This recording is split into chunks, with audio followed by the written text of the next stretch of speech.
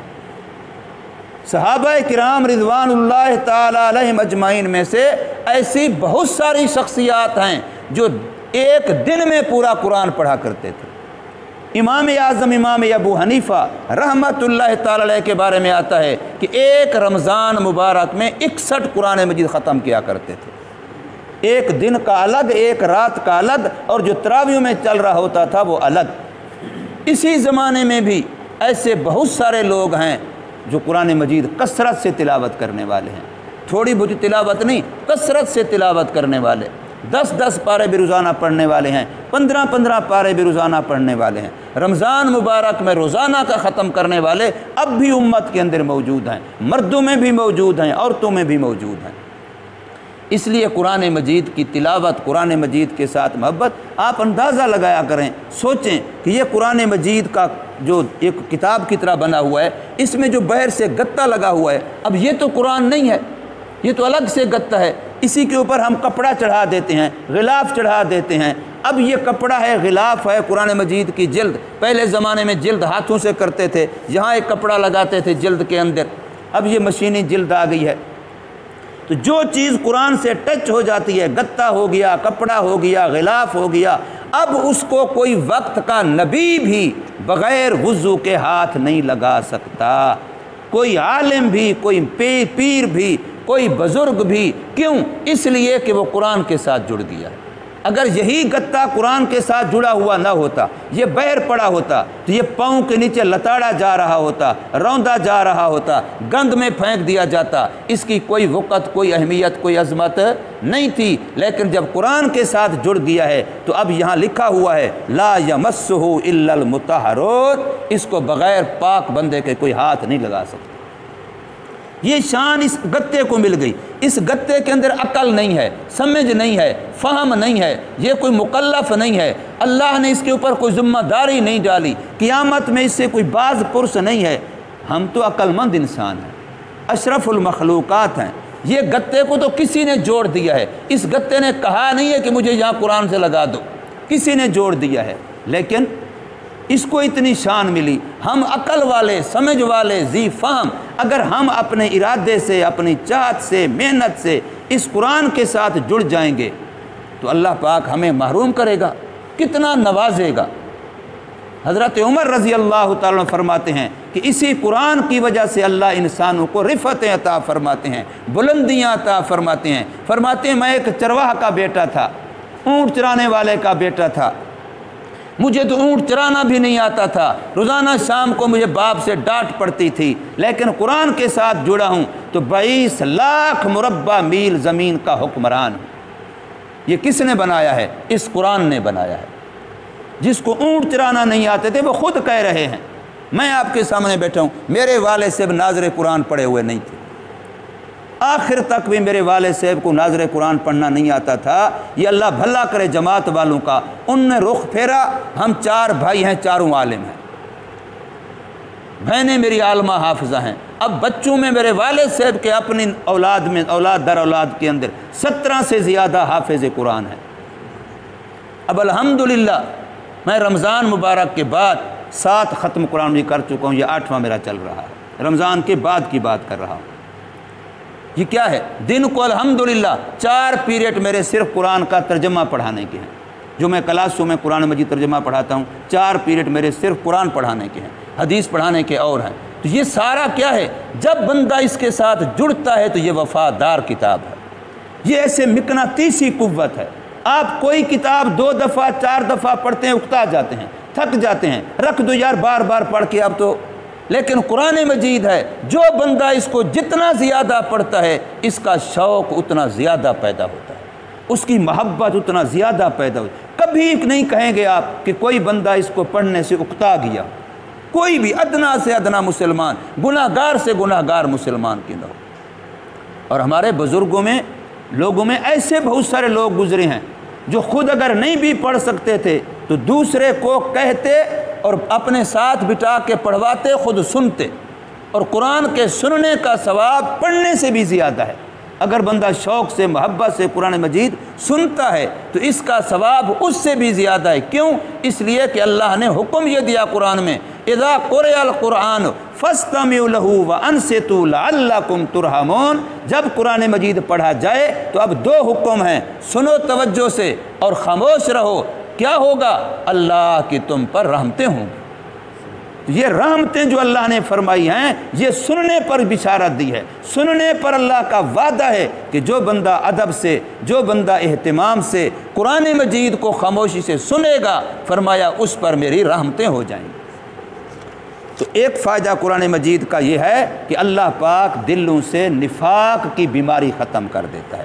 منافقت کی موت قرآن کے ساتھ محبت والے کو نہیں آتی۔ قرآن مجید کے ساتھ تعلق رکھنے والا منافقت سے بری ہو جاتا ہے، نفاق سے اللہ اس کو پاک فرما دیتے ہیں۔ تو یہاں پر اللہ تبارک و تعالی منافقوں کے بارے میں فرما رہے ہیں، اولئک الذین اشتروا الضلالۃ، یہی لوگ ہیں جنہوں نے خرید کر لیا ہے گمراہی کو بدلے ہدایت کے۔ اللہ نے جو دونوں راستے دکھائے تھے، ہدایت والا راستہ بھی سمجھایا تھا، سمجھ بھی آ گیا، اور گمراہی والا راستہ بھی دکھایا، بتلایا، انہوں نے ہدایت والا راستہ چھوڑ دیا، اپنے اختیار سے چھوڑا، اور گمراہی والا راستہ اختیار کر لیا، گویا کہ ہدایت کے بدلے گمراہی کو خرید کر لیا ہے۔ فما ربحت تجارتہم، پس نہیں نفع مند ہوئی ان کی تجارت۔ یہ تاجر کبھی فائدہ نہیں اٹھا سکے گا، جس نے گمراہی کو لے لیا اور ہدایت کو چھوڑ دیا تو یہ تاجر کبھی فائدہ نہیں اٹھا سکے گا، اس کی تجارت کامیاب نہیں ہوگی۔ وما کانوا مہتدین، اور وہ ہدایت پانے والے نہیں ہیں۔ فرمایا ان منافقین کی مثال اس آدمی کی سی ہے، جنگل میں چل رہا ہے، اندھیری رات ہے، کوئی روشنی نہیں، اونچ نیچ نظر نہیں آتا، خار کانٹا نظر نہیں آتا، تو وہ ایک آگ جلاتا ہے، چلو بھی جہاں ہوں جہاں ذرا پتہ چلے کہ میرے ارد گرد کیا ہے، کوئی سانپ بچھو نقصان دہ چیز، کوئی گڑھا کوئی کانٹا، اس سے بچ جاؤں، وہ آگ جلاتا ہے۔ اب آگ روشن ہو جاتی ہے، ادھر ادھر تھوڑا سا ایریا اس کا نظر آنے لگ جاتا ہے، کچھ دلاسا ہوتا ہے، چلو بھی روشنی ہے، لیکن اللہ پاک ایسی تیز ہوا یا کوئی اور ذریعہ کر کے اس کی روشنی کو ختم کر دیتے ہیں، تو اب ایسے اندھیروں میں رہ جاتا ہے کہ اس کو کچھ بھی نظر نہیں آتا، اور جب اندھیرے میں رہ گیا اب نہ آنکھ سے کچھ نظر آتا ہے، آنکھ بیکار، کان سے کچھ سنوائی نہیں دیتا وہ بیکار، اور وہاں پر زبان سے بول کے کوئی بندہ نہیں کسی آواز لگا کے پوچھے وہ بھی بیکار، لہٰذا یہ اندھا بھی ہو گیا، بہرا بھی ہو گیا، گونگا بھی ہو گیا۔